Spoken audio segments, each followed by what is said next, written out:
అందరికీ నమస్కారం. నా పేరు పద్మావతి. మీరంతా బాగున్నారా? నేను కూడా చాలా బాగున్నాను.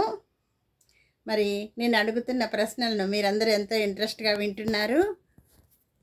ఈరోజు కూడా మీ అందరి కోసం మరో మంచి ప్రశ్నను అడగబోతున్నాను.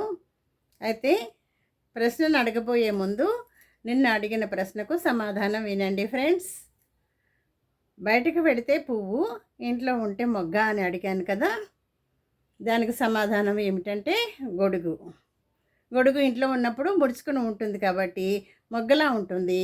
బయటికి వెళ్ళినప్పుడు గొడుగును విప్పినప్పుడు అది పువ్వులాగా కనిపిస్తుంది. అర్థమైంది కదా ఫ్రెండ్స్.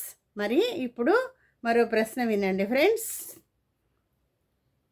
5లో సగం 4 అని ఎలా నిరూపిస్తారు? 5లో సగాన్ని 4 అని మీరు ఎలా నిరూపించగలరు? మీరు అలా నిరూపించగలిగినట్లయితే అది ఎలాగో వివరిస్తూ కామెంట్ బాక్స్లో పెట్టండి ఫ్రెండ్స్. ఒకవేళ మీకు అర్థం కాకపోయినట్లయితే ఆన్సర్ కోసం రేపటి వరకు వెయిట్ చేయండి. షేర్ చేయండి, లైక్ చేయండి, సబ్స్క్రైబ్ చేసుకొని నాకు సపోర్ట్ చేయండి ప్లీజ్.